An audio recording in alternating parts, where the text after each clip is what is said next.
The Is Your Gun Holding You Back video went over quite well. Lots of comments and questions. I want to talk through the comments a bit and answer some of the questions in there. So let's see. There's a lot of comments along the lines of, here's one. I've got a Glock 19 and use it for USPSA. Don't see any one of my local matches finishing among the top with Glocks. Seems my area is dominated by CZ, Shadows, Tanfolios, and Walthers for carry optics. Yeah, and I mean, some people in the comment kind of chime in. Like, yeah, that doesn't mean anything, whatever. I would not pick, like, from what I see sometimes, like areas or clubs will have whatever the top guy runs, everybody else wants to use. So, for example, I'll go to some places where it's everyone and their brother has a Walther. Maybe the next club, it's Glocks. Maybe the next club, it's M&Ps. There's fanboys for those. Maybe it's Sig Sauers, whatever. So I wouldn't take any stock of that. And there's a lot of people like, oh, Brantley Merriam came in 7th at carry optics shooting a Glock 17. I mean, I agree. I would not base if your gun's holding you back on what other people are using.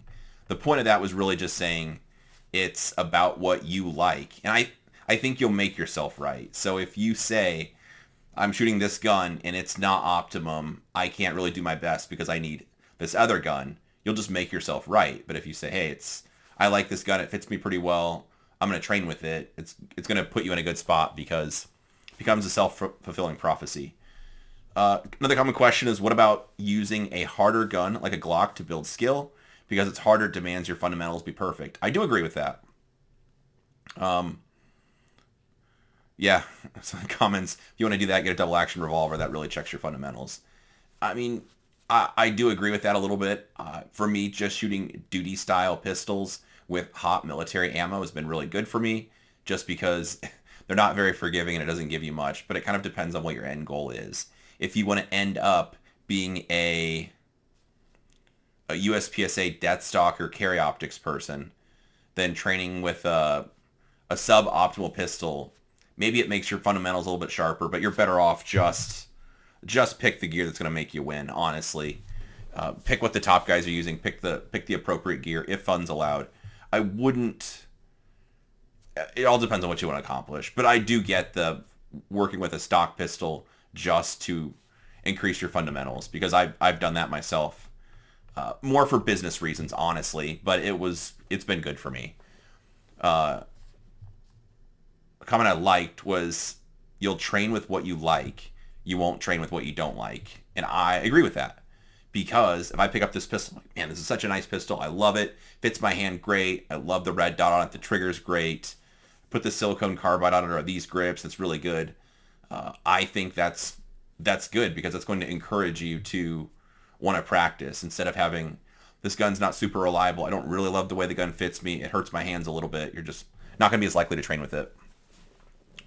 I think a good number of people spend way too much time worrying about gear. It's fun, you do gain perspective if you're actually shooting these things enough. The kind of perspective you're talking about in scaling your expectations, in my humble opinion, if you have enough money to keep, basically, like, it's probably not a good time or money investment if you keep changing gears. And that's probably true. For me, probably changing guns, it's probably like 5 years would be the low end of how often I'd be changing gear, just because of the time it takes to get up to speed, learn the system, unless there was really something wrong with it, or they weren't working, or discontinued, or I was changing divisions, or like a business reason, something like that.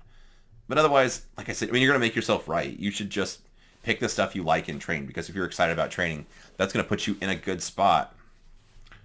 I have an M&P compact that I plan to use for my first USPSA match. Would love to get the new 5-inch steel frame, but I think I will ultimately be much better served by using that money to buy ammo and possibly a bigger dot. I agree with that completely. And there's people in the comments like, oh, you should buy this barrel. I don't agree with any of that stuff. Like, especially buying different drop-in parts. People that buy new Glocks or Smith & Wessons and then put a new barrel in it right off the bat, it's like, nah. Unless it's not running reliably, or you are having a legitimate problem, or it's not able to shoot the type of ammo you have, something like that. Otherwise, people work too hard for their money to spend on just dumb things. So unless it's solving a problem you have, or if you want to put a can on it and it's not threaded, okay, that makes sense. But most of any gun I've encountered is going to be more accurate than I can be mechanically, just holding it offhand anyway. So I agree with him. Just stick with the money you would have spent on whatever. Just buy ammunition and train.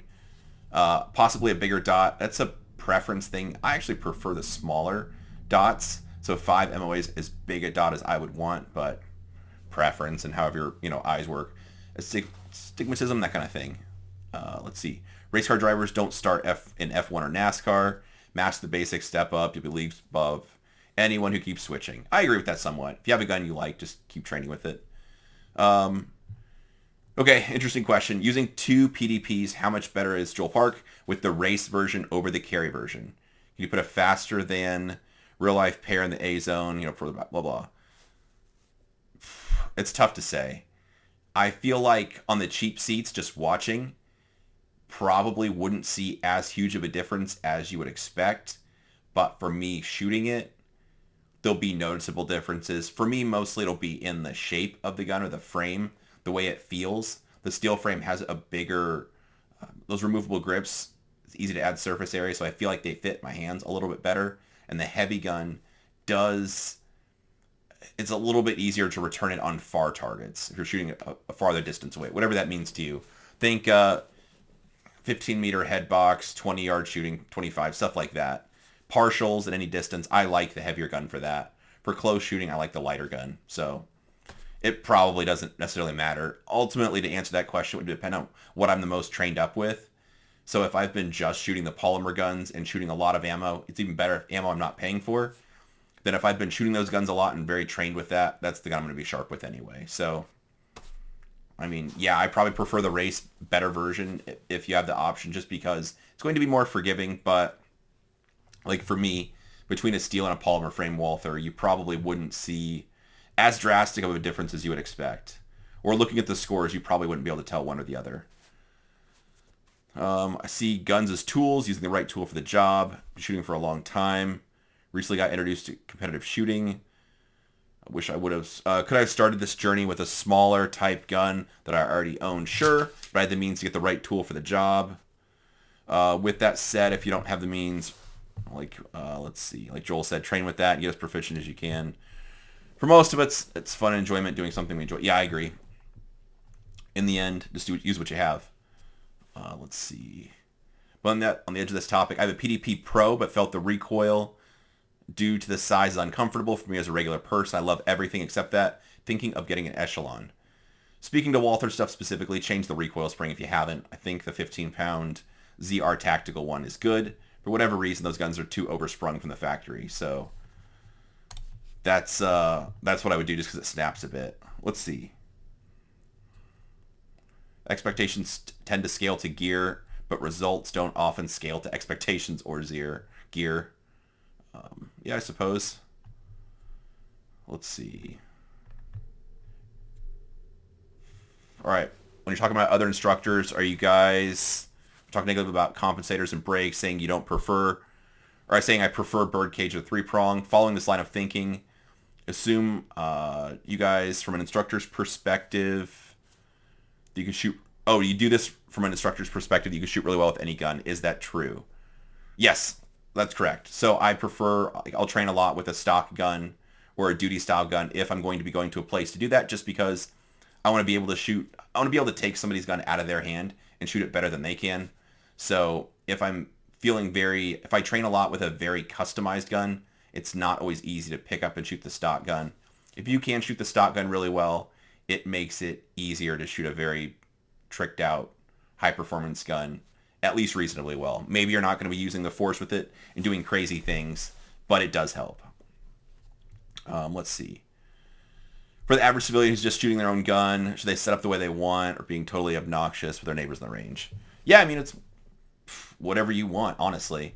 So talking about rifles, putting the muzzle brake on it, it depends on what you want to do. If you're going to shoot it inside a structure or in a team environment, it's probably not the one I would suggest. If you are just out in the range, you're going to do multi-gun PCSL, then and the division allows for a compensator or a brake, then you want to use the best tool for the job.